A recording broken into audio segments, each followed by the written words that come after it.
From the outside, it looked like I had it all. The glow, the bump, the doting husband. I was the woman everyone pointed to and said, "She's glowing." But the truth? I wasn't glowing. I was burning. Smiling hurt. Every kind word felt like a joke I couldn't explain. People saw the balloons, the cake samples, the Pinterest boards. But no one saw the truth hiding behind the ultrasound photos on the fridge. I was planning the biggest celebration of my life while trying not to fall apart. Because just a week earlier, I found out Leo, my husband, my partner, the man who kissed my belly every night, was sleeping with someone else. That would be enough to shatter most people. But the universe didn't stop there. It was who he was with that nearly broke me completely. Natalia, my cousin, my closest family, the one who offered to run errands, fold the baby clothes, organize the stroller delivery, all while sleeping with the father of my child. I didn't confront them, not yet. I looked her in the eye, thanked her for the nursery baskets, and asked her to help pick the dessert menu. I kissed Leo goodnight and told him I loved him. And in the silence of our shared bathroom, while brushing my teeth over the sink we once picked out together, I made a decision. If they thought I was clueless, I'd give the performance of my life. One gender reveal, and one much bigger reveal they'd never forget. Every little detail of the party became part of my act. I poured myself into planning with a kind of precision I didn't even know I had. Custom invitations, personalized cookies, a playlist that matched each moment down to the second. I played the role of the glowing mom-to-be so well, even I almost believed it. Almost. But every time Natalia called to check in, or showed up early, just to help, I had to steady my breathing. She thought I didn't know, that I was naive, distracted by baby brain. But I was wide awake, more alert than I'd ever been. I started keeping track. Every lie Leo told, every odd glance between them, every moment that didn't quite sit right. I became the quiet observer of my own life. I smiled when I needed to, nodded during family dinners, and took mental snapshots of every fake interaction they thought I was too emotional to notice. It was like watching strangers live inside the house I built. And every second they pretended, they were writing their own ending. They just didn't know I had the pen now. At night, I'd lie on my side with one hand on my belly and the other gripping my phone, planning, plotting, rehearsing what I would say. I wasn't sure how I'd do it yet, but I knew I wouldn't scream. I wouldn't cry. That's what they'd expect from a pregnant woman betrayed. But me, I was going to rise, with grace, with power, and with every eye on me. Let them come to my party. Let them toast to the baby. Because the real surprise wouldn't be pink or blue. It would be the color of truth. I started to notice how easy it was for people to ignore the signs. The slight tension in my shoulders, the forced calm in my voice, the way I avoided holding Leo's hand in public. They all saw what they wanted to see, a beautiful woman with a baby on the way and a picture-perfect husband by her side. I let them believe it. Because the more convinced they were, the more powerful the moment of truth would be. I didn't just want them to know what happened. I wanted them to feel it. The weight of it. The sting. Natalia kept showing up, playing the doting cousin like it was her role of a lifetime. She fluffed pillows I didn't ask her to, suggested baby names I never liked, and offered to handle things I never needed help with. She thought her closeness kept her safe. That standing beside me somehow erased what she was doing behind my back. But what she didn't realize is that every favor she offered was just fuel.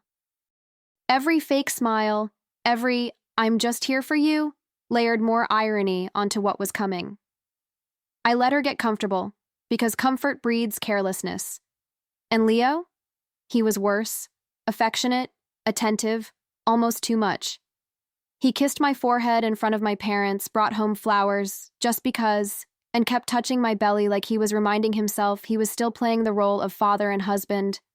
I watched him pretend to be proud of a life he was helping destroy, but I stayed quiet.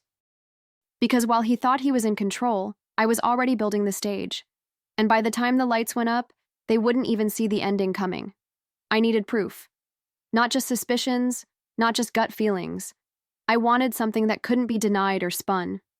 So I started digging, quietly, carefully. I went through Leo's old texts, the shared calendar on our laptop, the credit card bills, and there it was, buried in the details they thought I'd never check. A late-night hotel reservation under Leo's name. The address? 1 block from Natalia's apartment. And then, the messages. Screenshots of things no one should ever say to someone else's husband. Flirty, bold, shameless. My hands shook as I scrolled, not from sadness anymore, but from the clarity. This wasn't a one-time mistake. This was a storyline they'd been writing for months, and while they had each other, I had the truth. I printed everything, labeled it, organized it. I even included timestamps, as if I were preparing a case for court. Maybe I was, because if I was going to reveal the truth, it had to be undeniable. I wasn't aiming for revenge, I was aiming for silence. That drop the room, no one knows what to say kind of silence. I told only one person, my oldest friend Mia, the kind of friend who'd seen me cry over boy bands and hold my hair back during morning sickness. When I showed her the evidence, she didn't gasp. She didn't curse. She just nodded and said, "Let's make sure this lands." And that's when the idea truly became a plan. We'd let the party play out exactly as they expected. Pink or blue, cake and confetti, all smiles. And then, just when they thought they'd gotten away with it, I'd give them something else to celebrate. I started rehearsing, not just the speech, but the expressions, the timing, the way I'd hold the envelope, how I'd pass out the cards, when to look Leo in the eye. I wasn't just telling a story, I was staging a revelation. Every time I walked past the guest list on the fridge, I imagined their faces. My mother, my aunt, Leo's brother, who always said we were the perfect couple, and Natalia. I pictured the exact second her stomach would drop. I wanted that moment to etch itself into her memory, like she had etched herself into my betrayal. Meanwhile, nothing about me changed on the outside. I kept the weekly calls with Natalia about tablecloth colors and party favors. I let Leo rub my feet at night, whispering sweet things into my hair, as if nothing was unraveling. It made me sick, but it also made me stronger. Every fake hug, every lie, every shared dinner was another layer of steel hardening around my heart. I had loved these people, truly. But love without respect is just a performance, and I had finally stepped backstage and seen the wires. Mia became my co-conspirator. She helped me put the final pieces together, custom-printed cards, sealed envelopes, a small stack of extra copies, just in case. We made it look like part of the event, elegant, polished, like a favor you'd take home from a baby shower, except this one didn't come with candy. It came with consequences, the kind that stain reputations. I placed everything in a small box right next to the one meant for the balloons. 2 boxes, 2 truths, 1 party. And only one of us knew what was really coming. There were moments when I almost cracked. When I'd catch Natalia humming in my kitchen like she belonged there, or Leo texting back at work while I could see his reflection in our hallway mirror, smiling down at his phone. The rage would bubble up, fierce and hot, but I'd swallow it, because the show wasn't over yet, and I refused to give them a preview, let them think they were clever, let them bask in their secret. They had no idea the curtain was already rising, and I was holding the spotlight. Every detail of the party moved forward like clockwork. Menu tasting, floral arrangements, guest confirmations. I smiled through all of it. I let people call me brave, radiant, lucky. And in a way, I was. Not because of them, but because I had something bigger growing inside me than just a child. I had clarity. I had strength. And I had the unshakable calm of someone who knows the truth and chooses the exact moment to set it free. Power doesn't always come with shouting. Sometimes it comes in silence, until the perfect moment to speak. The night before the reveal, I stood alone in the nursery. The moonlight poured in through the window, casting a glow on the tiny clothes folded in drawers. My daughter was kicking again. She was ready, and so was I. I wasn't just bringing a child into the world. I was shedding a version of myself that had tolerated too much, smiled too wide, forgiven too easily. Tomorrow wasn't just her reveal. It was mine, and neither of us would arrive quietly. The sun was shining like it had been ordered in advance. The garden was stunning, Rows of white chairs, pastel streamers fluttering in the breeze, pink and blue balloons tied to every tree branch like candy-colored secrets. I stood there in my flowing dress, one hand resting under my belly, the other holding a cup of lemonade. To anyone watching, I was just another glowing mother-to-be, hosting a beautiful celebration of life. But inside, my pulse beat with a steady countdown. Today wasn't just a party, it was a reckoning dressed in roses. Guests began arriving in waves, hugs, kisses, laughter. Everyone was smiling. Leo was in his element, greeting everyone with charm, holding my hand when the cameras came out, rubbing my back like he cared. I watched him perform, and for a moment, I wondered how long he had rehearsed being this version of himself. The loving husband, the proud father, the man who would never, ever cheat. He had no idea that today his role would be rewritten right in front of our families, not by me, but by the truth I'd let speak for itself.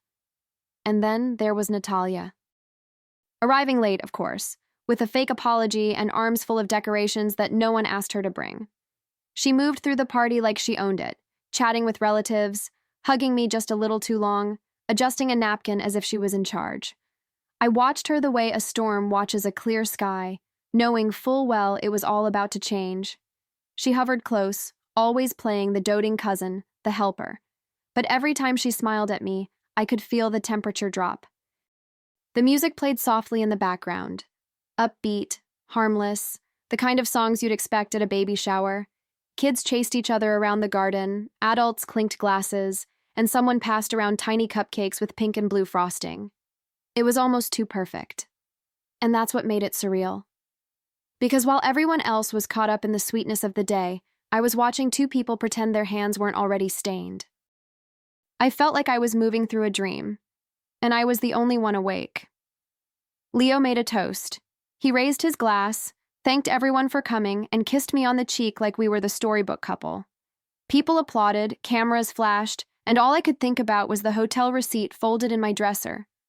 The contrast was almost cinematic, him playing the doting father while I stood there knowing everything. But I didn't flinch. I didn't cry. I smiled and took another sip of water. Because the spotlight was his now, but it wouldn't be for long.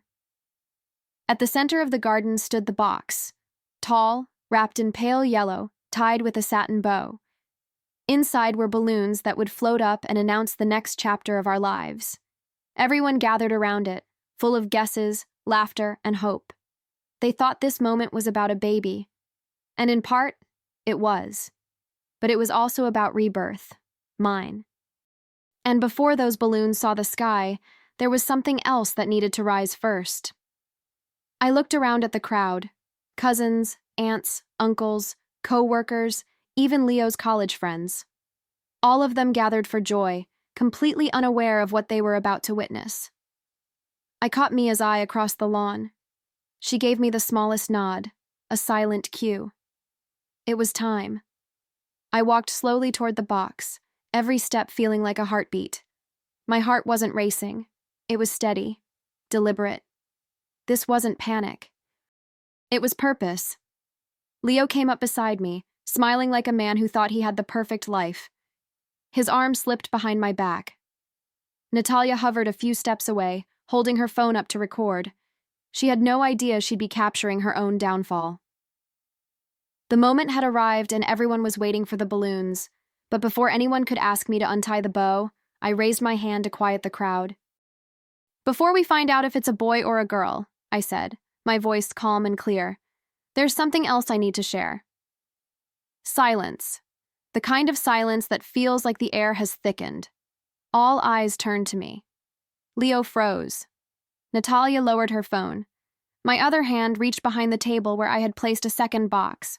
Smaller, plain white, no ribbon. I lifted it gently. "This," I said, "is the other reveal." And just like that, the day shifted. No one knew it yet, but we had all stepped into a very different kind of celebration. There was a stillness in the air that hadn't been there a moment before, like the entire garden had paused to breathe in at the same time. I held the smaller box in both hands, careful and steady, like it contained something sacred. And in a way, it did. Not a secret, but the end of one. I looked around slowly, taking in each familiar face, the ones who loved me, the ones who had lied to me, and the ones who were about to learn what betrayal really looked like. Then I opened the box and pulled out a single sealed envelope. "I've been carrying more than just a baby," I began, my voice gentle but unshakable. "I've also been carrying the truth." I broke the seal and removed a neat stack of small cards, each one printed with the same screenshots. Messages between Leo and Natalia, full of private jokes and hotel arrangements and promises made in shadows. Without rushing, I handed them to the guests nearest to me and asked them to pass them around. Confused murmurs started to ripple through the crowd. It didn't take long. The expressions changed quickly. Confusion to disbelief, disbelief to shock. I watched Leo's smile fade like a sun slipping behind clouds. He didn't say a word. He couldn't. Natalia's face went ghost white. She stood frozen, jaw tight, her hands still gripping her phone like it could save her from what was already happening. But I wasn't done. Not yet. I stepped forward, standing taller now. "While I was growing life," I said, eyes locked on the two of them, "you were killing trust." Gasps filled the garden like thunder after lightning. One woman dropped her champagne glass. My aunt covered her mouth. No one knew what to do, where to look. Some turned to Leo, expecting a denial. He had none. Others glanced at Natalia, who suddenly looked much smaller in her dress, like someone who'd shown up to the wrong party. And in a way she had. This wasn't her celebration. This was her reckoning. The cousin she betrayed had handed her the truth in front of everyone she thought she could fool. Leo finally opened his mouth, but no words came out. Just a stammer, a hand reaching for me that I didn't take. "Don't," I said, calm as ever. "You made your choice. I'm just making mine louder." My voice didn't shake. My hands didn't tremble. I didn't need to raise my volume to be heard. That's the thing about the truth. It carries itself. I turned back to the crowd. "So thank you all for coming today, and thank you, Leo and Natalia, for reminding me what I deserve." With the weight of the reveal released into the world, I returned to the original box, the one that still held the balloons, still holding on to the moment everyone had expected. I tugged at the satin ribbon. It slid off easily, like the last thread tying me to the life I'd planned. The box opened, and the balloons rose gently into the sky. Pink. A girl. The crowd stood silent, not sure how to react, but I knew exactly what to say next. "It's a girl," I said, my voice soft now, but steady as stone. "And she'll grow up knowing exactly what kind of woman never to become, and what kind of man never to forgive." I could feel the words land like waves crashing over the stunned silence. There were no cheers, no applause, just the heavy awareness that they had witnessed something irreversible, something real. And for once, I wasn't the one holding the weight of secrets. I had let it all go, and it felt like exhaling for the first time in months.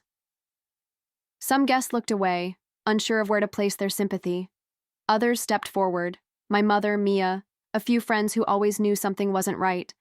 They didn't have to say anything. Their presence was enough. Natalia disappeared somewhere between the rose bushes and the back gate. Leo stayed frozen in place, his eyes wet. But I didn't care. I didn't need an apology. I didn't need excuses. I had something far more powerful than regret. Freedom. I walked away from the balloon box and into the house, feeling the fabric of my dress glide against my legs like armor. Every step I took was a step into the life I was now choosing, not the one built on pretense and betrayal, but one that honored my strength and my daughter's future. The reveal was over, and yet something far greater had just begun. The next morning, the garden looked like any other party aftermath: deflated balloons, tipped-over chairs, half-empty cups still clinging to the edges of tables. But for me, it felt like sacred ground. That was the place I reclaimed myself, the place where I buried their lies and planted something new. I walked out barefoot with a mug of tea, belly full and heart strangely light. The air was different, quieter. I wasn't sad. I wasn't even angry. I was just done. And in its place, a calm I hadn't felt in months. The fallout came quickly. Family group chats exploded. Some relatives were in disbelief. Others, like my father's side, called to say how proud they were of me. Leo tried to call, then text, then beg. I didn't answer. What was left to say? You don't rebuild a future with someone who was secretly rooting for it to collapse. Natalia's silence, on the other hand, was deafening. No apology, no explanation, just vanished. Word spread fast. Her name fell off lips like it burned to say it. Some bridges collapse quietly. Others? They catch fire on the way down. I filed for divorce 2 days later. No delay, no drama, just signatures and certainty. And then I did something I never imagined I'd do. I started sharing my story. Not all the gritty details, just the truth that mattered. I posted about strength, about boundaries, about choosing yourself even when it hurts. Messages flooded in from women I didn't know, strangers who'd been through their own betrayals, their own quiet unravelings. I wasn't alone, and neither were they. The nursery became my sanctuary. Every corner, every tiny onesie folded with care, felt like a promise to the future. I repainted the walls myself, soft lavender, not the pastel blue Leo once insisted on. I replaced the framed ultrasound photo on the dresser with a quote, "She needed a hero, so she became one." It wasn't just for me, it was for her, my daughter. She would grow up in a home filled with truth, with love that didn't come laced with betrayal.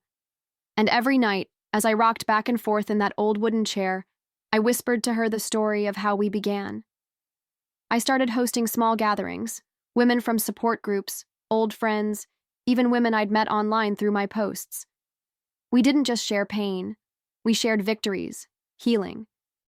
Laughter that sometimes turned into tears, and tears that turned back into laughter. I found strength in the stories of others, and they found courage in mine. What started as a private heartbreak had turned into a community, a kind of sisterhood, the kind that can only be built in the ruins of what once was.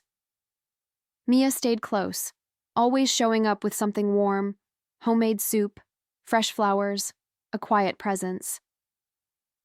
"You did it," she said once, looking around the nursery. "You burned it down and built something better." I smiled, knowing she was right, because what I'd revealed that day in the garden wasn't just a betrayal. It was my becoming. And for the first time in a long, long time, I felt proud of who I was becoming too. The day I brought my daughter home, I didn't feel the absence of Leo. I felt the fullness of us. Just the two of us, crossing the threshold into a space made only with truth, love, and intention. I laid her gently in her crib, then sat beside her, taking in every breath, every flutter of her lashes. She didn't know it yet, but she had already saved me. Not because she made me strong, but because she reminded me I already was. She was born into a world I had rebuilt from ashes, and I had never felt more alive. I picked up a silver frame I had prepared weeks before. Inside, it wasn't a photo of a happy couple or a traditional family. It was a picture of me holding her, just me, in the garden, on the day of the reveal, her tiny shoes resting on my belly. I placed it on the shelf above her crib, where someday she would ask about it. And when she did, I'd tell her the truth. That her life didn't begin in a lie. It began in a woman's moment of awakening. And that her mother chose her and herself without hesitation. As the room dimmed and the baby monitor glowed softly in the corner, I stood back, resting a hand on the doorframe. This was the reveal that truly mattered. Not the pink balloons, not the scandal. But this. The rebirth of a woman who had lost everything and chosen to rise anyway. She came here to reveal a life. And instead, she revealed her own rebirth.